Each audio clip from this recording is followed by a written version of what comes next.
cobayos del mundo, bienvenidos a este nuevo episodio del Triángulo de los Cobayos, donde Carlos y Diana nos llevan por objetos, historias, conceptos que muchas veces son tristes, otras veces son alegres, pero que siempre son entretenidos y nos permiten alimentar nuestra curiosidad. Gracias por estar con nosotros. Hola Carlos, hola Diana. Oye, qué bonito escucharte, Cobayito Virtual. Muchas gracias por esa presentación. Cobayito, ¿cómo te topas el día de hoy? Cobayis, buenos días. Cobayito Virtual, buenas tardes. Audiencia, buenas noches. Para que haya para todo el mundo. Eso, bien. ¿Cómo están? Bien democrática. ¿Cómo vas? Bien ¿Cómo aquí. Estamos mirando nuestros récords de Spotify. Queremos hacer una mención muy importante a todos nuestros oyentes de Hong Kong, de Rusia, Estados Unidos, Brasil, Panamá, Argentina y Panamá. Muchas gracias. Ahora somos cobayos internacionales. En cada uno de esos lugares, así como sesión espiritista, que nos den alguna señal de vida, pues sería muy chévere para nosotros. Cuéntenos directamente desde dónde esos nos oyentes. escuchan y qué hacen por allá y qué objetos divertidos hay por allá que podamos nosotros curiosear también. O qué historias Buenísimo. divertidas han tenido con los objetos de por allá. Sería espectacular. Y así vamos creciendo con esta comunidad. ¿Qué es eso? Es una comunidad, entonces todos vamos aportando un poquito. Yo quería como recordar que lo que hacemos nosotros es un análisis de objetos culturales, entendidos estos como esos objetos de la alta cultura o lo que nosotros determinamos a partir de la propuesta del profesor Jorge Carrión como los OCBIS, objetos culturales vagamente identificados, que son la mayoría de los que hemos traído, que son cositas que están en nosotros, son culturalmente muy potentes, pero pues de pronto no nos tomamos la molestia de incluirlo en nuestro listado de elementos o de aportes culturales. Entonces lo que nosotros hacemos aquí es ser curiosos, algo que nos llama la atención que venga de la cultura, o sea, no vamos a estudiar cómo es el ciclo de reproducción de la iguana, porque eso es biológico, no vamos a mirar por qué Mercurio se ve retrógrado en las estrellas, porque eso es de astronomía, es físico. La apuesta es esa, la cultura entendida como esas marcas que deja el ser humano, que sin nosotros esa idea o ese objeto no estaría en el mundo. Ese es más o menos como nuestro criterio, como para los cobayitos hongkonenses, que son los más nuevos que han llegado a nuestra audiencia. No se pierdan nada de este podcast. Y que esta es una conversación, queremos insistir en eso, o sea, esto es una charla desprevenida. Carlos y yo nos conocemos desde hace más de 20 años y toda la vida hemos hablado física basura. Entonces, preparamos un tema. Nadie tiene ni idea qué va a pasar en el episodio, de qué vamos a hablar, por dónde va a llevar, pues porque esas son las conversaciones entre amigos. Obviamente, si ustedes son expertos en esos objetos, en esos cuentos que traigamos, díganos, corríjanos, amplíenos el tema. Y si no son expertos, también aportan, así como Eso nosotros sí, no somos y aportamos, pues también que todos aporten. Entonces, dicho eso, quisiera ya como empezar con el tema. ¿Tú sabes qué es Alpha Nui? Debe ser algún grupo de estos de pop modernos que escuchan estos centennials, pop así dramático. No, suena como a nombre de estrella, Cobayis, quizá. Estrella, listo. O de constelación. Entonces volvemos a uno de mis juegos favoritos, Una verdad y dos mentiras. Va. Entonces, Alpha Nui es una destacada novela española del siglo XX, cuya importancia le dio un espacio propio en nuestra querida madriguera virtual. Segunda opción, Alpha Nui es un extinto equipo de fútbol que ahora es conocido como el Rayo Vallecano, cuya curiosa transformación vale la pena contar en este podcast. Tercera opción, Alpha Nui es un curioso dispositivo nanorrobótico desarrollado en Latinoamérica, cuya curiosa historia de resiliencia y fraternidad lo hace merecedor de un reconocimiento en el Triángulo de los Cobayos. Voy a pensar qué voy a decir. Estoy entre la 1 y la 2, entonces ahora fijo en la 3. Bien. Entonces, me voy a ir por la 1, señor juez. ¿El libro? Sí, señora, esa es la verdad. Gané. Ahora, ¿de dónde viene el nombre? Va. De una derivación del oficio de su padre, el alfarero, de un antiguo sortilegio celta que significa pies ágiles y escurridizos, o tercera opción, del llamado que se hacen los alcaravanes entre sí. Ahora estoy entre la 1 y la 3, o sea que es la 2. Me voy a ir por el pollito, por el canto del pollito. Sale a comprar la lotería, porque efectivamente sale del llamado que se hacen los alcaravanes entre sí. Es que somos pocos y nos conocemos mucho. Eso parece. Decía Manuelito. Querida, el título completo del libro es Industria y Andanzas del Alpha Nui, pero lo vamos a recortar Alpha Nui por practicidad. El libro es escrito por Rafael Sánchez Ferlosio. Él es hijo de un intelectual español que se cuenta entre los principales ideólogos del falangismo, el papá, que a manera de caricatura y solo esbozando, se puede decir que es una ideología fascista, antiparlamentaria y antipartidos políticos. Busca un estado totalitario que determina y agrupa a los empresarios y los trabajadores al servicio de la nación, a la vez anticapitalista y antimarxista. La madre del escritor Rafael Sánchez era descendiente de banqueros italianos. El propio Rafael nace en 1927 en Roma, cuando Italia se autorreconocía como reino, no como nación o como estado. Él es escritor, es hermano de un filósofo y hermano de un matemático y hermano de un poeta y cantante. ¿Para qué nombro todo este sancocho de cosas? Me sirve para aclarar que yo soy del team separar obra de autor, pero no me refiero a que no tengan nada que ver. Claro, tú lo dices con palabras similares, me corriges si me equivoco, uno solo da de lo que tiene, uno solo puede hablar desde lo que conoce, desde lo que sabe, desde donde está parado. Entonces sí, efectivamente, la obra es producto de un autor autor que ha vivido unas cosas y no de otras. O sea, yo me refiero a que la obra, su calidad, su validez, su importancia cultural no tienen nada que ver con su calidad, validez e importancia del autor. Pongo el ejemplo de Pablo Neruda. Su obra me parece espectacular, pero recientemente hemos descubierto que él como persona dista mucho de calificar siquiera como pasable. Pero su obra es muy chévere, muy bonita, culturalmente importante. Todo el entorno que tuvo Rafael Sánchez para escribir este libro va a ser importante y en general todos los seres humanos somos productos de ese entorno y nuestras capacidades. Como poéticamente dijo José Ortega y Gasset alguna vez, yo soy yo y mis circunstancias. Entonces, resulta que este hombre, el autor de Alfanui, Rafael Sánchez, teniendo todas estas variables, publica Alfanui en 1951. Esta es una obra que se ha clasificado de diversas formas, pero creo que ninguna le queda y por eso no hay un consenso. De Alfanui se dice que tiene algo de costumbrista, que está plagada de mentiras verdaderas, que es existencialista. La llaman la novela del aprendizaje, la ponen como ejemplo de surrealismo, destacan su fuerte componente de la fantasía y por ese camino la han emparentado hasta con el realismo mágico. Se le ha llamado quijotesca, se le ha incluido como parte de las obras picarescas españolas. Es muy cargada de simbolismos, pero a la vez es una obra realista. Por tanto, es un ejemplo de un subgénero que se llama realismo social. Además, es destacada por su tono poético. Para la gran mayoría es una novela y para otros tantos como yo es un cuento. En cuanto a la temporalidad, a Rafael Sánchez Ferlosio se le considera uno de los escritores de la generación del 50 en España, los llamados niños de la guerra. Estamos hablando del 50 y sabemos que la guerra terminó sobre mediados de los 30. Esos niños que nacieron después de la guerra y vivieron toda su infancia con la posguerra estaban empezando a incursionar en todas las áreas, incluida la literatura, que es el caso de Rafael Sánchez. Estos niños de la guerra se caracterizaban por hablar de reivindicaciones sociales con marcadas preocupaciones civiles y éticas. En general, eran nacidos de familias bien, de gente con dinero, de gente que quedó lo mejor posible después de lo que es una guerra. Eran un poco desertores del clasismo, como que renegaban un poquito de esa posición de niños bien, aunque realmente no del todo. Si yo tuviese la necesidad de clasificar Alfanui, diría que es la narración de un viaje que debe realizar un niño. Viaje de 690 kilómetros, que serían a razón de 12 horas por día caminando, 12 o más días saliendo desde Bogotá hasta Codazzi en el Cesar. Pero ese camino lo hace en compañía de diversos personajes, por un gallo de veleta. Un gallo de veleta es un gallo forjado en metal que se ubica en una estructura de este mismo material que le permite girar con el viento y por tanto ayudaba a saber hacia dónde soplaba este.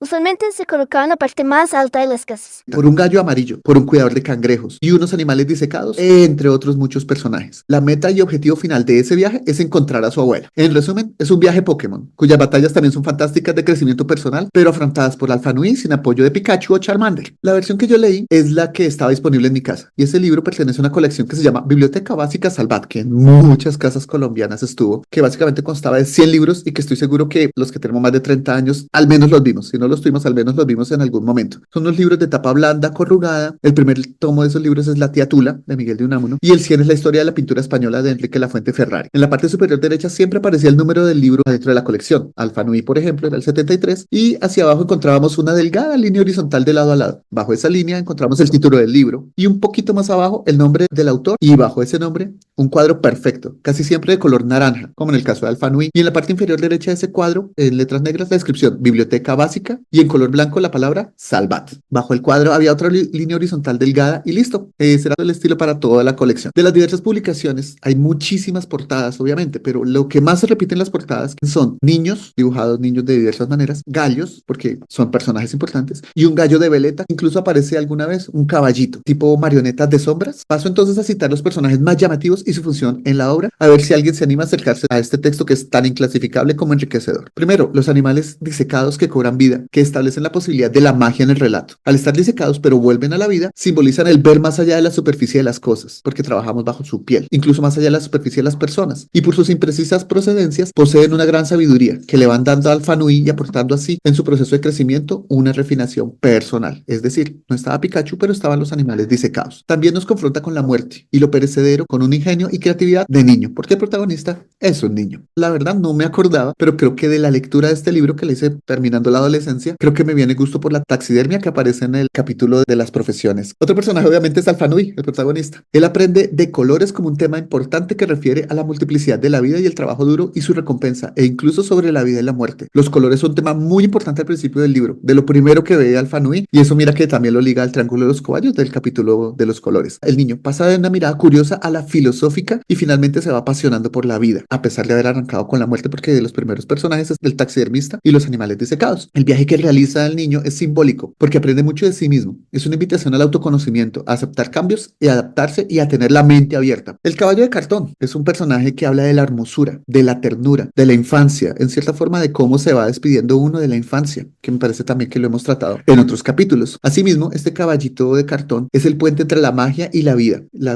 digamos, común y corriente, sin magia, y representa la capacidad de transformar nuestra realidad y lo que cuesta transformar esa realidad. Otro personaje es el gallo de veleta. Él es la decisión, es lo que se debe hacer. Es algo así como la sabiduría ligada totalmente a lo fantástico o lo mágico. Es una especie de Pepe Grillo o super yo, si se quiere poner freudiana la cosa, y trata de ser el símbolo de tener un norte o una dirección en la vida, porque es un gallo de veleta. Pero a mí me sabe más a una posibilidad permanente de cambiar, al derecho de desandar lo andado y de perfeccionarse, porque el gallo de veleta tiene un norte, pero siempre está girando para todos los puntos. Otro personaje importante es el taxidermista. Es un maestro, él es la sabiduría, es el enigma y la promesa de que se puede llegar más lejos que él mismo. Es la inspiración de Alfanui. El taxidermista nos habla de los secretos, en tanto formas especiales o particulares de hacer las cosas, como la taxidermia, por ejemplo. Refiere a lo artístico y a lo estético, a la belleza que está incluida en todo, incluida en la muerte. El taxidermista es el hogar, es lo cotidiano, es el límite que se nos impone, es el inicio del viaje. La criada representa lo cotidiano, es la casita. Ella está disecada y fijada a una tabla. Ella a veces se movía y a veces sonreía. Ella es la rutina, el orden, es una especie de ancla silenciosa y de bajo perfil, de trabajo poco valorado pero fundamental. Me parece muy específicamente formado como un rol femenino de esa época, de los años 50.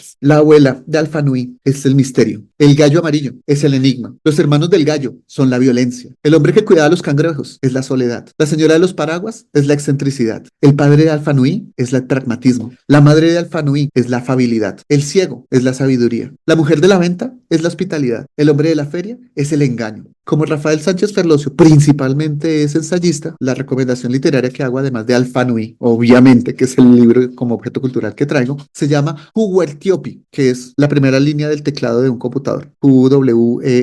Huertyuiop. Es su cuarto libro recopilatorio de ensayos. En este libro nos habla del lenguaje, de la comunicación, del pensamiento, de la comprensión, de modas culturales, del progreso, de la política, de las dinámicas de poder, de la manipulación social, de la historia, de la memoria, de juegos, de deportes, de ocio, de negocios. Básicamente es el triángulo de los cobayos, pero un poquito más serio. Ese es mi objeto cultural. Bueno, nosotros ya vamos en camino a ser un objeto cultural tan lindo como el que cuentas. Bueno, yo no he leído el libro, siguiéndote lo que estabas contando, yo este cobayo va por aquí, va por aquí, por aquí, y no fuiste por ninguno de los lados que yo pensé. Bueno, arranca tú. Bueno, primero voy a ir como de lo más ligero a lo más fuerte, porque lo fuerte puede enlazar con mi objeto del día de hoy. Bueno, lo primero es estos libros de la enciclopedia Salvat, de esos diccionarios enciclopédicos, de esos libros gigantes que le compraban a uno que generalmente era Salvat. Yo también tenía una Salvat. Esta no era la enciclopedia como tal, sino la colección de literatura de Salvat. Mucho de esas prácticas o de esos hábitos de lectura, de cercanías con ciertos campos del conocimiento vienen de ahí, de esa primera relación que tuvo con uno con esos libros de difusión de conocimiento. Entonces pensé que ibas a hablar de las enciclopedias y todo lo demás. Yo, wow, sí, las enciclopedias son una cosa interesante y las memofichas, Sí, claro. y todas esas cosas. No, te fuiste por ahí. Pero me parece, claro, el papel que tuvieron esos libros que trataron de ser un Google. Lo que pasa es que esta generación pues la tiene más sencilla, y si justo no había prestado el libro que tenía el tomo, pues se jodió porque no tiene el libro acá en la casa. Lo otro que pensé fue en las portadas de los libros, esa construcción de marcas frente a cosas artísticas. A mí me encanta García Márquez, y entonces uno veía las portadas, por ejemplo, de la hojarasca de su primera edición del 60, y entonces, claro, yo estaba chiquita, la hojarasca, eso debe ser como un árbol que tiene muchas hojas. Cuando yo veo ahí como el remolino y la casa, yo, ¿pero qué es esto? La primera edición de la hojarasca data en 1955 y su portada es el dibujo de un niño.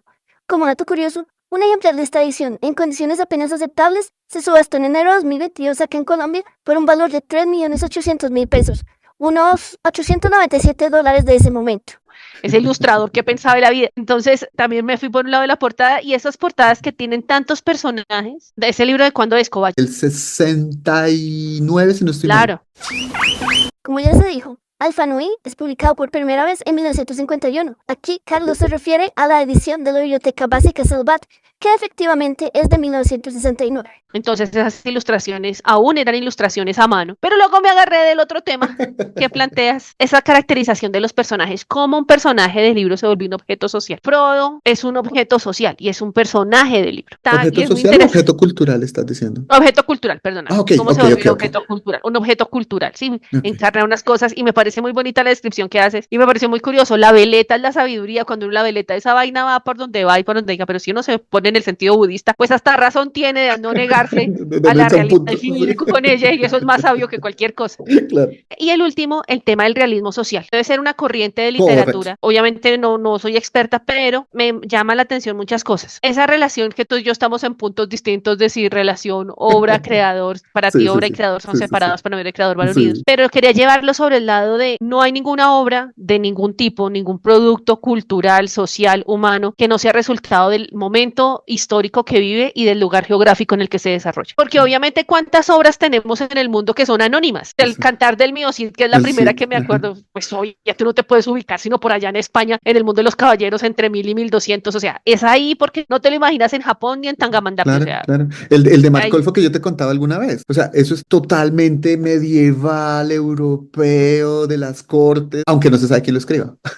eso. Y por el otro lado, ese tema de autores de realismo social, yo no sé si aplique, a mí me gustan mucho los libros de Fernando Soto Paricio, no sé si eso entra en realismo social, crónica social, denuncia social, envenenamiento social, o qué sé yo, pero cuando tú me lo contabas también, yo pensaba, por ejemplo, en La rebelión de la rata, que hay unas Muy cosas bueno. súper marcadas, los personajes así como tú los dices, el papá que es el man trabajador, pero es ignorante, que la vida le ha cascado duro, la mamá en todo el rol de mujer sumisa, de mujer de familia, el diablo que le tocó ponerse en el modo maligno de la situación para poder sobrevivir. Pensé mucho en esa obra cuando estabas hablando, porque es una cosa como de denuncia y no estar de acuerdo con los parámetros, con el sistema que nos tocó vivir. Entonces me parece lindo, Kobayis, esos libros que tienen esos personajes así tan marcados. Es como un poco el viento en los sauces, que cada uno ya sabe que Claro, esta es la bondad, que esta es la claro. ternura, que esta es la maldad, que este es el peligro. Te retomo un tema que tú pusiste también en el capítulo de las novelas policíacas. Doctor House, ¿tú recuerdas el capítulo cuando él iba en un avión y pasó el problema Ah, médico que sí, siempre sí. pasa? Y él no tenía sus médicos a la mano, entonces dijo, tú vas a ser una moralista insoportable,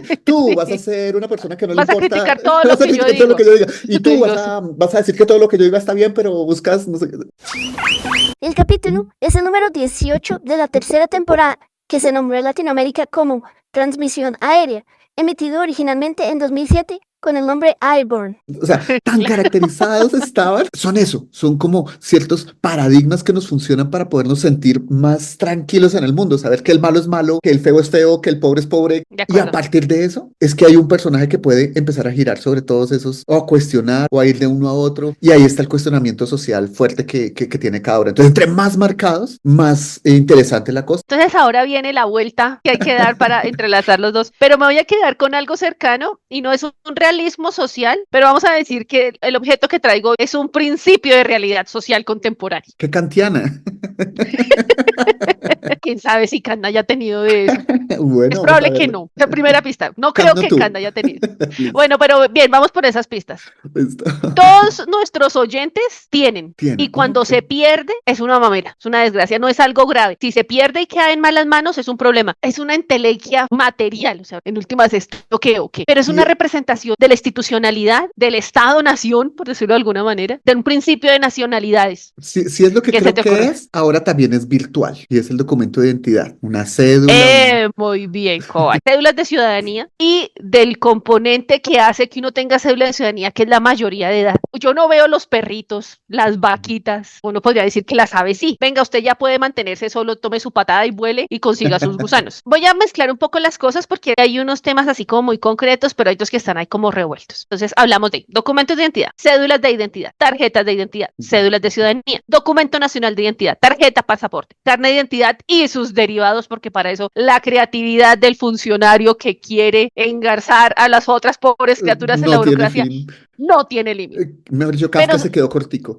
Y mira que el genérico que yo he encontrado es el DNI, Documento el Nacional de DNI. Identificación. Voy a contarles ahorita más adelante cómo se llaman, sobre todo en Latinoamérica, porque no voy a contarles cómo se dice en Turquía. Y voy a contarles qué países no tienen documento de identidad. Cuando hablamos de todos estos, hablamos de documentos públicos, que tiene datos de identificación personal, que dice que esa criatura es esa criatura y no otra. Muy filosófico el asunto, de que su sustancia está materializada en ese documento. Lo emite una autoridad pública, una cédula no me la puedo dar yo quisiera, pero no, permite la identificación personal e inequívoca de los ciudadanos. Sucede que el tema de la identificación de las personas en un territorio o en una comunidad que ha sido de toda la vida. Yo quedo sorprendida cada vez que hago estas explicaciones y digo, no, esto debe ser muy moderno. ¿Qué?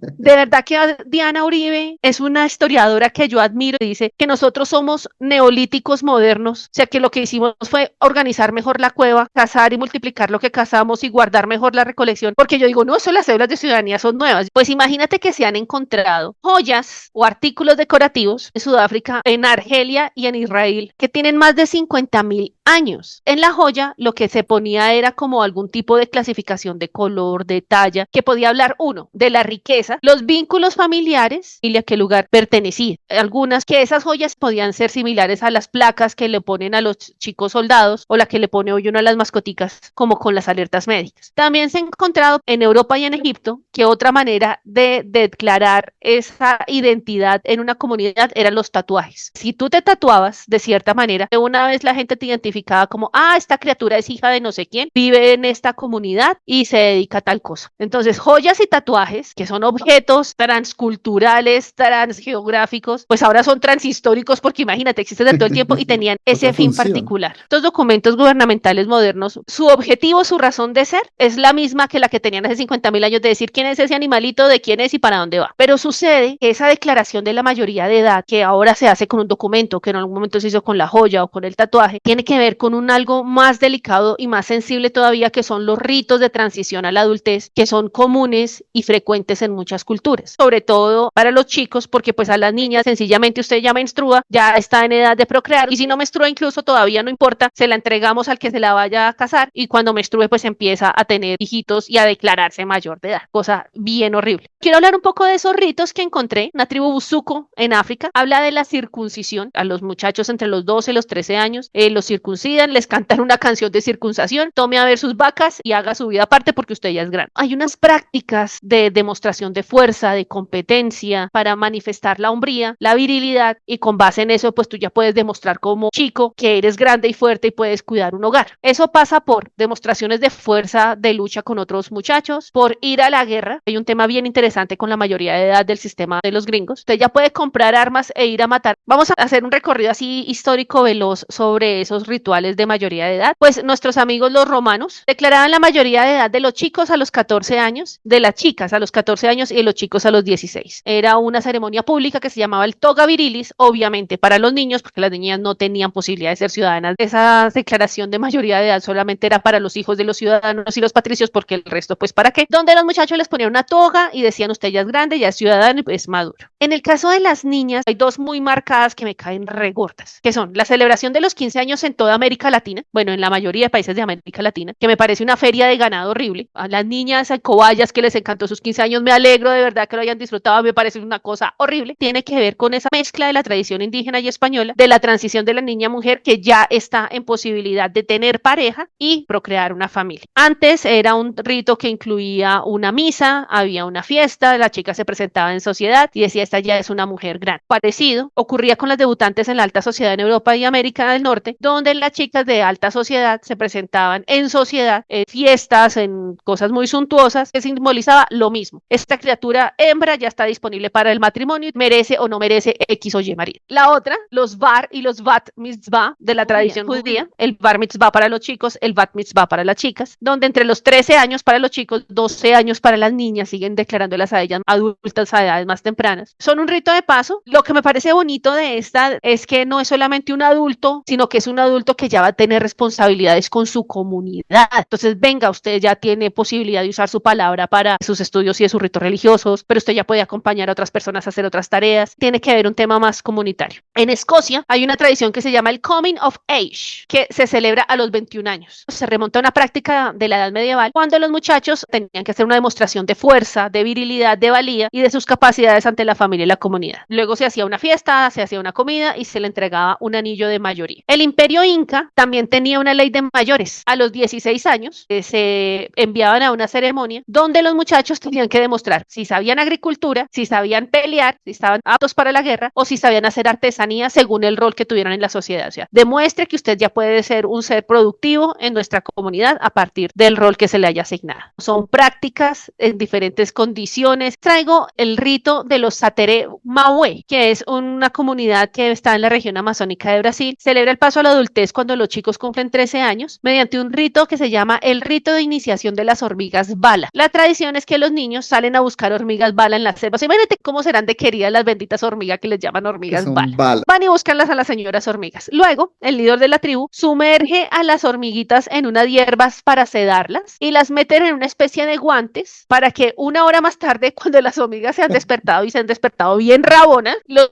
niños meten las manos y cada chico tiene que usar los guantes por lo menos 10 minutos. Entonces, soportando el dolor, los chicos demuestran estar preparados para la adultez, así que casi no gritan, y si gritan, pues es un símbolo de debilidad. O sea, usted qué hace gritando porque 1000 hormigas le están picoteando los dedos. Esta te faltó en el capítulo de los dolores. Oye, sí. Meter las manos en guantes con hormigas. Y entonces, bueno, hacen esta primera y luego de que la ceremonia termina, en un periodo de varios meses hacia adelante, tienen que hacer el rito como unas 20 veces. Hasta ahí que pasa por las 20 veces es que dicen, sí, su merced sí puede llegar a ser un adulto. Las manos no le van a servir para una nada, pero su merced ya es un adulto. Bueno, casi que eso es ser adultos, que ya uno le coge el reuma, la artritis, le doy las garritas a toda hora, entonces ya uno es un adulto. Los Amish.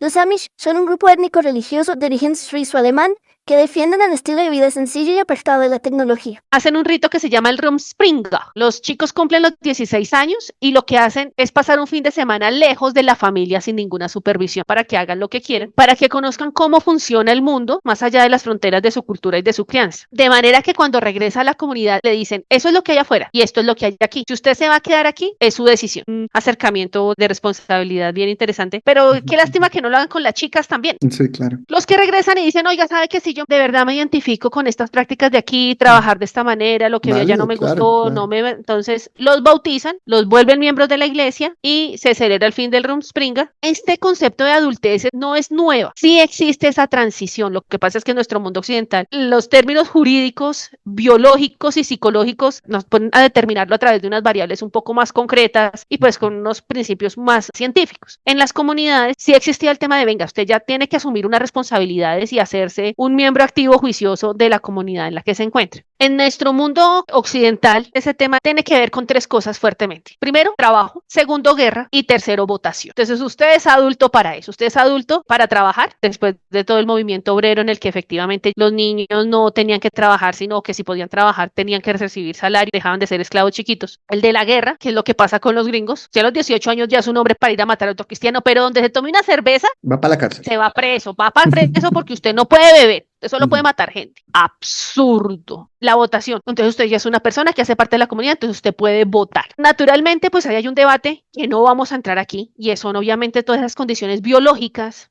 psicológicas. Ahí hay unas teorías y unos modelos de desarrollo bastante estudiados, bastante ampliados, que determinan dónde están esas capacidades y esas posibilidades para que uno deje de ser un niño, se vuelva un adolescente y posteriormente un adulto. La regla es que son los 18 años. Durante mucho tiempo el modelo psicobiológico determinó que la adolescencia, en un periodo de desarrollo motor, de desarrollo del cerebro y lo demás, como que a los 18 ya se completaba. Ahorita dice que es un poquito más tarde, pero pues no estoy muy al tanto de esos estudios, pero como que a los 18 tú cumplías eso, ya estabas como maduro biológicamente, por lo tanto debería haber una coincidencia con esa madurez psicológica y emocional para declararte una persona mayor. En Japón, por ejemplo, fue hasta hace poquito. La mayoría de edad hasta el 2022 era los 20 años y en el 2022 pues hicieron un cambio, no, venga, más bien a los 18. Con la mayoría de edad lo primero que uno tiene que hacer es ir a tramitar su documento de identidad. Ese documento es obligatorio en la mayoría de países europeos, en la mayoría de países iberoamericanos, pero es muy raro que estén en países cuyo sistema jurídico obedece al derecho anglosajón. Entonces, por ejemplo, cédula de identidad o cédula de identidade están en Bolivia, Brasil, Chile, Costa Rica, Ecuador, Nicaragua, Uruguay y Venezuela. El documento nacional de identidad o DNI en Argentina, España, Honduras y Perú. En este glorioso país del Sagrado Corazón de Jesús es el único que tenemos cédula de ciudadanía, y antes de eso teníamos tarjeta de identidad y antes de eso registro civil. Estos documentos que nombra Diana no son los que históricamente han identificado a los adultos en Colombia. Son todos los que existen actualmente para identificarnos a todos los nacidos en este país así. desde el nacimiento hasta los 7 años de edad con el registro civil, desde los 7 años hasta los 17 con la tarjeta de identidad y desde los 18 años con la cédula de ciudadanía. Y los ciudadanos que se vienen a vivir aquí tienen cédula de extranjería. O sea, aquí es el paraíso de los documentos. En Cuba, carnet de identidad. En México es la clave única de registro de población, que es a nivel federal. La clave de registro de identificación personal a nivel estatal o la credencial para votar. Mis amigos mexicanos jamás decepcionan, están casi al nivel de burocracia nuestros. Guatemala, documento personal de identificación. El Salvador, documento único de identidad. República Dominicana, cédula de identidad y electoral, de una vez lo declaran. Paraguay, cédula de identidad civil. Panamá, cédula de identidad personal. Y Puerto Rico, la licencia de conducir. Entonces, si usted sabe manejar un carro, bien puede ser identificado. Hay muchas historias alrededor de las cédulas. Hay de todo. Que Napoleón introdujo un sistema de identificación en Francia, que el sultán Mahmud II en el Imperio Otomano le siguió las pistas a Napoleón en ese sentido, que después de la Segunda Guerra Mundial, las legislaciones de Reino Unido y de Alemania exigían un documento que declarara que usted era usted y no otra persona. Desde 1940, Hong Kong, Taiwán adoptaron tarjetas de identidad para fortalecer la autoridad estatal. Hay países que no tienen documento oficial de identificación y es increíble cómo el sistema lo interioriza uno y usted cómo anda por el mundo sin saber que usted es usted. Y que cuando va la al gente banco. no sabe usted quién usted Y y cómo cuando va a anda al pagar banco. impuestos. Y cómo pagar la seguridad ¿Cómo social. hace? Entonces, países que no tienen un documento oficial nacional de identificación: Andorra, Australia, Bahamas, Canadá, Dinamarca, las Islas Marshall, Japón, Kiribati, Nauru, Nueva Zelanda, Palaos, el Reino Unido, la República Democrática del Congo, pero están en transición. Dios mío, pobres congoleños que también No les ha saben a qué se les tocado viene. un mundo político horrible. Samoa, Turkmenistán y Uzbekistán. El primer documento de identificación en Colombia, todo el mundo se lo atribuye al queridísimo señor Laureano Gómez, pero sucede que no. Antes de eso, el general José María Obando, en la Constitución del 53, se hizo un documento que se llamaba Documento de Identificación de Colombia, título del elector. En ese documento se certificaba que el paciente sabía leer y escribir, naturalmente, para poder votar. Y estuvo vigente hasta 1886. Luego, en 1929, la Ley 31 estableció la cédula de ciudadanía, que incluía datos como el nombre, la afiliación, su foto y su firma. En el 34 se mantuvo eso y se introdujeron las características específicas como la huella dactilar. Y la cédula se hizo obligatoria para actos civiles y actos políticos. En el 52 se empezó a expedir laminada y en el 61 se definió como un documento único de identificación para mayores de edad. En 1952 se expidió la primera cédula de ciudadanía del señor presidente de la República de aquel entonces, Laureano Gómez Castro, con la número 1. Solo hasta 1954, con mi general Rojas Pinilla, se expidió la primera cédula femenina a doña Carola Correa de Rojas, la esposa del presidente, con el número 20 millones 1. Imagínese usted que el trámite de la cédula no lo hiciera la registraduría, sino la sede de un partido político, donde además le van a tomar la foto gratis, le van a preguntar sexo, estatura, detalles, nariz, boca, dónde vive, con quién vive y su filiación política. Y así fueron las prácticas empleadas por liberales y conservadores para identificar a los afiliados y garantizar los votos. ¿Por qué se usa la cédula? Una investigadora de la Universidad Nacional dice, abro comillas, la cédula entraña en sí misma la desconfianza sobre quién es usted. La investigadora es la profesora titular del Departamento de Sociología de la Universidad Nacional de Colombia, sede de Bogotá, doctora en Sociología de la University of York, socióloga y máster en Sociología de la Universidad Nacional de Colombia, sede de Bogotá, cuyo nombre es Olga Matilde Restrepo Forero. A mí, ¿quién me dice que usted es usted? Hasta nuestros días. Por eso es usual que le exijan cuando uno va a comprar con tarjeta de crédito, va al banco, va a ingresar a una entidad privada o pública. A un conjunto residencial donde yo vivo, piden cédula, piden documento de identidad. Y la siguiente es obviamente una obsesión generalizada porque el documento sea infalsificable. Por eso nuestro país ha tenido tantas transiciones de modelos de cédula. Ya vamos por la quinta. Cada diseño, la idea es que supere en calidad y en veracidad al anterior, como un instrumento más seguro, que sea imposible de falsificar, que garantizaría una precisión total de la identificación. Eso es a nivel mundial. Primero te dan una hojita en el que ponían tus datos y tu firma y un sello de algún gato, 1800 y pedazos. Luego, en 1936, los gringos introdujeron el tema de la tarjeta de seguridad social y ahí entonces se incluyó un adelanto que se había desarrollado un señor Henry Fox Talbot, que a las identificaciones les incorporaba la foto, que a finales de 1860 introdujeron las huellas dactilares. Casi 60 años después hubo la digitalización de los registros y a partir de allí empezó la carrera loca por la identificación biométrica, que es en la que vamos ahorita. que no es solamente mi firma, mis datos, mi foto, mi huella, sino si coincide mi córnea, mi iris, mi estatura. Vamos con camino a que todas las tecnologías de Touch ID y Face ID pues hagan documentar a 5.000 millones de personas en el mundo, y hay 250 millones de empresas dedicadas a esa pendejadita a nivel mundial. Esa es mi historia, caballito. Súper interesante, súper loquilla, porque es que tiene muchas paticas, o sea, es demasiado compleja. Todo lo que me nombras me lleva a Jean-Jacques Rousseau. O sea, esto es un contrato social, caricaturescamente lo voy a decir. Nos metemos un grupo, entonces cedemos unas cosas para ganar otras cosas. Se supone que lo que cedemos es menos y lo que ganamos es más, pero no siempre es así. Los documentos de identificación son básicamente un engaño. Aquí hay un montón de gente dedicada a las falsificaciones, a las clonaciones. En tanto exista la cédula, existe la posibilidad de falsificarla. Es una bobada tener algo que se parte del principio de que es infalsificable cuando efectivamente lo es. Es una percepción de seguridad. Yo tengo mi cédula en la mano, entonces yo soy yo y nadie me lo va a robar. Y el otro me dice, muestre su cédula. Ah, entonces sí, están percibiéndose como seguros con una persona que a partir de un papelito que se puede inventar cualquiera. O sea, así como podemos imprimir más bitcocos y más cocos, ahora imprimamos más identicocos. Pero hay un convenio social en que eso sirve y en que eso es palabra de Dios casi. Es que esto es un hijo muy sano del capitalismo. Básicamente esto está pensado para que podamos votar, para que podamos pagar impuestos, para que podamos identificarlos como sujeto, para que podamos judicializarlos, para que el sistema siga engrasado. O sea, la cédula para mí en Colombia es la grasa de toda la burocracia que hay. Lo que en Colombia están pensando, y han habido varias veces, proyectos, siempre se caen, vamos a ver en bajar la edad de la mayoría de edad para poder que voten más temprano, porque como uno sabe muy bien en la vida lo que quiere hacer a los 18, entonces lo van a poner a los 15, que uno está más ubicado en el universo.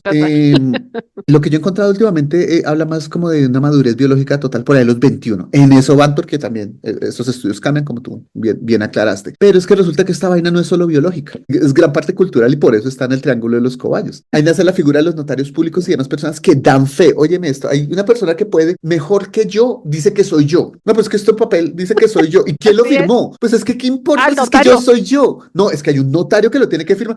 Pero si yo soy yo, o sea, ¿cómo ese señor va? No, yo no le creo si no hay otra persona que me diga que usted es usted. Es el absurdo del absurdo. Entre kafkiano y sabatiano, o sea, una cosa ridícula de los cabellos. Me llama la atención que nombres que en general, que lo que investigaste, se consideran las mujeres maduras antecitos que los hombres. Ahora, yo sí veía un lado positivo de la edad y marcarlo y tenerlo muy claro, y sí hace falta dar ese debate serio y hasta el fondo. Y repito, no solo es de lo biológico, porque esto también es un acto cultural, un objeto cultural, pero el lado positivo es que protege, al menos en la mayoría de las culturas, al tener estos límites de edad, de los matrimonios serviles, de niñas de 11, 12, 13 años casadas, y obviamente de los abusos sexuales a menores, porque pues se consideran todavía menores de edad. Entonces, si bajamos cada vez más la edad, pues vamos a decir que cada vez más pueden dar un consentimiento que no tienen, y en fin. Entonces también resulta un poco protector para mirarle el lado bueno a que hayan esos límites y esas rituales y cosas de la edad. Bueno, yo le encuentro esas dos protecciones, al menos, que son bastante importantes por demás. La nota curiosa es que es raro ir a un edificio oficial o gubernamental sin ver exhibidas todas las cedulitas huérfanas olvidadas ahí contra el murito diciendo llévame, me dejaste botado. Pero ¿cómo hace uno para reclamar esa cédula? Porque si uno no tiene cédula,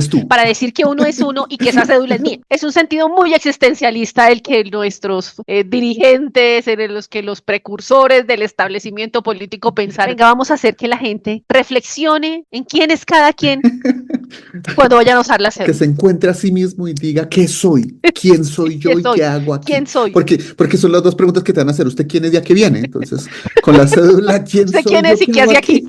Sí, exacto. Mierda, esa pregunta, señora. Filosófica, es astrológica. Han pasado miles de años y ninguna de las corrientes filosóficas lo ha resuelto. Y usted me lo pide aquí en mitad de la fila. Y sin cédula. Entonces, la recomendación literaria que dejo esta vez, después de volvernos tan filosóficos y tan profundos, precisamente lo llevé a ese lado, porque fácil pudo ser el contrato social de Jean-Jacques Rousseau. Yo digo que eso resume todo tu objeto cultural. Me quedo con la parte filosófica y yo diría que es La Grieta, un libro de Doris Lessing. Establece como una génesis humana bien particular, donde las mujeres viven en una isla, conciben hijos sin estar muy claras el por qué conciben hijos, porque no hay ni un hombre. Te lo atribuyen a los poderes de la luna, al poder del mar, al poder de las estrellas, cosas así. Y cuando nacen unas cosas monstruosas que son diferentes a ellas, que son los varones, los abandonan en un sitio, y a una mamá muy curiosa que tuvo mucho afecto por ese monstruo que parió, no lo quería dejar. Es una genealogía muy particular, muy bonita, pero me gusta que es escrito por mujer, entonces le da la vuelta al cuento de Adán y Eva y del pecado y de la culpa. Doris Lessing nos invita a mirar también lo simbólico, a darle una vuelta.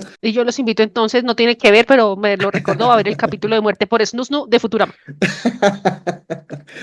Bueno, Listo. Coyo, está muy Caballito, temprano estuvo muy para el divertido y snusno, entretenido. entonces, está muy temprano para el snusno, entonces espero que te vas a almorzar y a pasarlo bonito. Muchas Tú gracias también. por Buen snusnu, escucharnos. caballo. Buen snusno. Y a los A caballos y todos los caballas también. buen almuerzo y buen snusno. Buen snusnu. Feliz Coyito, chao, semana, pues, nos gracias. solemos en la siguiente. Y acuérdense de Chao. manifestarse desde cualquier lugar del planeta que estén. Chao, chao. Bueno, qué interesante capítulo el día de hoy. Yo no tengo cédula. A mí escasamente me conocen en este triángulo de los cobayos como el coballito virtual. Y bueno, creo que es más que suficiente. Y bueno, también es muy interesante saber de esos personajes entrañables de los libros y que nos llevan a mundos de aventuras, a mundos de fantasía y que nos hacen crecer y aprender.